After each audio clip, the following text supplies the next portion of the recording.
Hi, and welcome to my YouTube channel. My name is Sarah Peternell, and I'm the owner of Family Nutrition Services in Denver, Colorado. And I'm also the creator of a 30-day online program called Nourished and Renewed with Hashimoto's. Today, I'm going to share a little bit about some of the ways in which having Hashimoto's may affect your fertility or your chances of getting pregnant. So, for myself, my own personal journey is that I've been pregnant 5 times, and I have 2 kids. So I had 3 pregnancy losses while we were starting our family. And the first one was, I would say, quite a surprise. I knew I had Hashimoto's, but what I didn't know was that I was going to have trouble staying pregnant. Now, I'm going to give you some explanations as to why Hashimoto's may impact fertility for some people. But I do want you to know that there are a wide variety of reasons why some women can't get pregnant or stay pregnant, and Hashimoto's is really just one of them.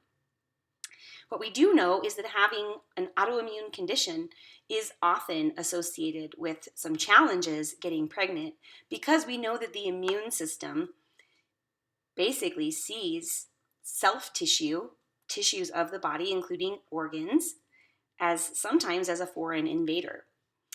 And so we know that this wonky immune system may cause some dysfunction, obviously, in the body. And in particular, this dysfunction in the immune system sort of sends a signal to the body like, hey, maybe this isn't the right place or the right time to have reproduction and the baby come on board. So that dysfunction of the immune system is often one of the reasons that just getting pregnant in the first place can be quite challenging. So as I said, I experienced personally 3 miscarriages while we were starting our family. The first miscarriage was the very first time that I got pregnant. And to be honest, even though I had Hashimoto's, my doctor kind of wrote it off and just said, well, this is normal. There's a significant percentage of pregnancies that don't go to full term. And while we experienced our first loss at around probably 12 weeks after we had conceived, about give or take, they didn't provide a lot of explanation as to maybe what some of the reasons were. They just kind of said, well, it just happens. But I felt deep inside that there was something more serious going on and that it probably was related to having Hashimoto's. So being ever the researcher and using myself as a guinea pig, I really began to dig deep. One of the best books that I ever read on this subject of the relationship between autoimmunity, especially hypothyroid Hashimoto's autoimmunity, was written by an OBGYN whose name is Dr. Alan Beer, and the book is called Is Your Body Baby Friendly? I would highly recommend that you check this out on Amazon or maybe look for it in your local library. I've referred this book to many of my clients in the years since I first read it. And it is rather technical and very in-depth with the science. But what it does is it helps to explain some of the mechanisms by which, in particular, there may be other reasons outside of autoimmunity, but in particular, reasons why with genetics and with autoimmunity and with problems with the thyroid, it is not uncommon for women to experience fertility issues. So there's some information that I think is really important to know. The first thing is that I wanted to give you a statistic here. I was actually just looking up from some recent research. This one kind of goes back a few years ago, but in one study of about 400 women who had experienced infertility, it was found that 24% of these study participants had hypothyroidism and were not diagnosed and had not been receiving treatment. But within a year of treatment, 76% of those who had been suffering from infertility were able to conceive. So what this tells me is that a lot of times infertility goes hand in hand with maybe a missing diagnosis, a missed diagnosis, or an improperly treated thyroid where that person maybe is not getting adequate medication or the right dosage. So certainly working with your doctor is very important. If you are ready to start a family and you're thinking about trying to conceive, it's important that you have had all of your thyroid levels checked and you know that you are well within normal range. So there's another study that actually shows that women with unexplained infertility were found to have higher than normal TSH levels. In fact, they were just on the high end of normal. They weren't extremely high. So this is indicative of like a subclinical hypothyroidism, or basically a mild thyroid disorder, and maybe not full-blown hypothyroidism. So that means that a woman may have a TSH of, say, like 3.0 or 3.5 or 4.0. And while it's still within that kind of clinically normal range, it could be one of the reasons why that person is having trouble conceiving. So even less dramatically elevated TSH levels can still result in some difficulty in conceiving. So I would definitely make sure that you're getting some of these levels checked. Okay, so I want to talk about some of the reasons of, kind of what happens basically. So if there is Hashimoto's and there is hypothyroidism going on, obviously, especially if it has been missed or maybe newly diagnosed, okay, certainly the levels of thyroid in the body would be potentially affecting the ways in which other organs and other systems work in the body. I think one of the things that is often maybe kind of missed is that women who have hypothyroidism generally also have irregular menstrual periods. And so sometimes a woman can be experiencing infertility simply because she does not know what a regular menstrual cycle for her looks like. And one of the most common things that I've found among women in my practice, and also with myself as I researched more about the reasons why I was having trouble staying pregnant, was that a lot of women have what's called a shortened luteal phase, which is the time between ovulation and when either menstruation begins, or if a baby is on board, when that time of the progesterone that is produced by the corpus luteum, so the luteal phase, is producing adequate hormone in order for a woman to stay pregnant. So many women are having issues with their menstrual cycle to begin with. They may have shortened luteal phase. They may have low progesterone levels. They may have estrogen dominance. And they also may experience something called polycystic ovary syndrome, or PCOS, which you may have heard about. So polycystic ovary syndrome often goes hand in hand with Hashimoto's hypothyroidism for a variety of reasons. And I'll be doing another video on PCOS just by itself later on.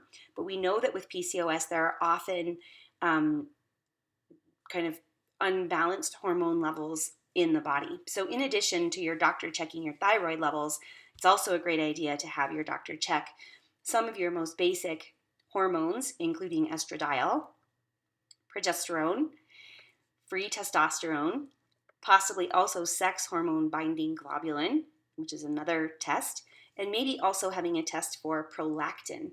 So these tests can also be really helpful. So let's see. I wanted to give you guys some more information about how this condition can impair or affect fertility. Okay, so let's see. I'm sorry, I'm just going through some of the notes that I wrote for here today.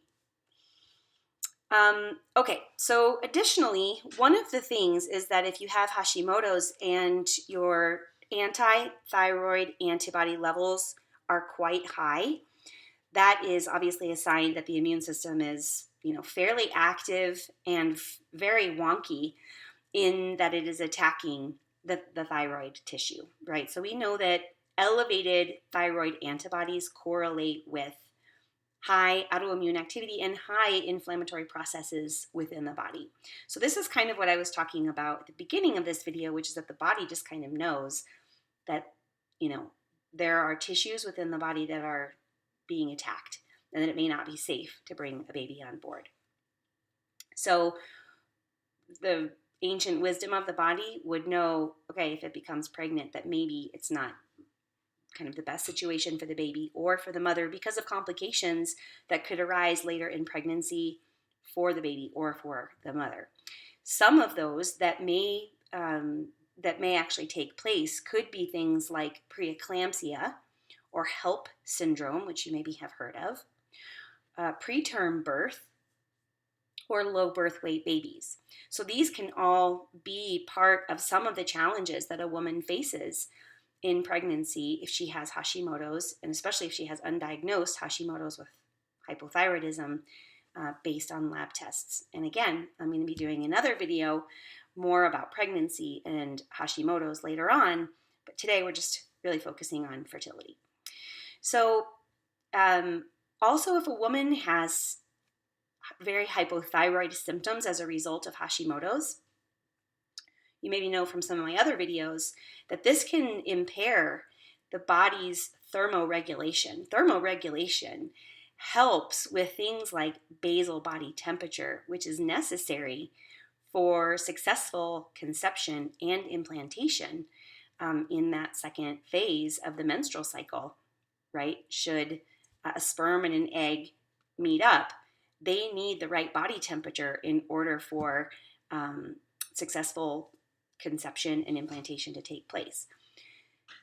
Normal thermoregulation and normal body temperature is also really important for ovulation itself. So many women who have hypothyroidism and have low basal body temperature may also not be ovulating at all, meaning that they have maybe somewhat of a normal cycle length, but they're dealing with an anovulatory or no ovulation cycle.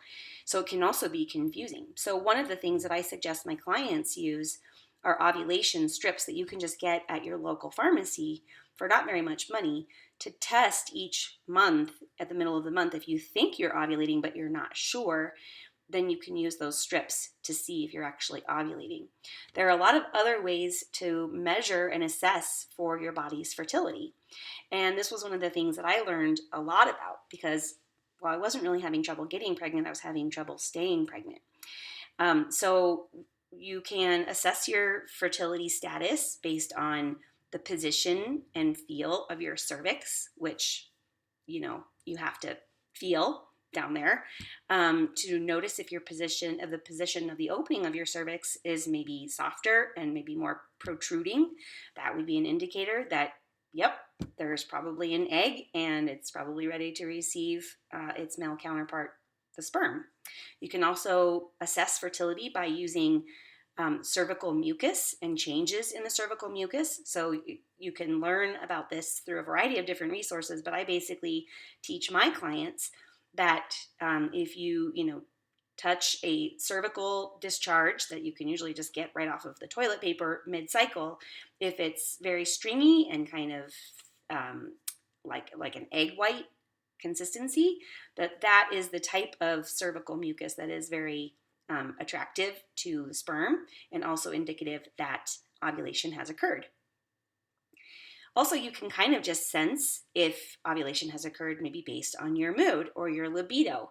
So those are some other things that you may want to watch out for. So changes in basal body temperature, there's typically a spike, change in your libido, change in cervical mucus, change in the position and the softness of the opening of the cervix. Those are all things that you could watch for. So a lot of times women with hypothyroidism can also have symptoms just relating to hypothyroidism that makes it kind of difficult to conceive because they're not feeling very well, such as being extremely fatigued or maybe experiencing some low-level depression, which was my case, that I was, struggling with some of the mental and brain fog symptoms that are associated with Hashimoto's for quite a while in the first few years, say maybe first 4 or 5 years. And so having some mood symptoms for me made it pretty difficult for me to really be paying a lot of attention to how my body felt as far as being ready to conceive. And certainly after we'd experienced our first pregnancy loss, I had a lot of sort of traumatic feelings around that as well. And that is normal. It is very normal to grieve for any pregnancy losses. So this is a very sort of introductory video about women who have Hashimoto's who may be experiencing some infertility issues.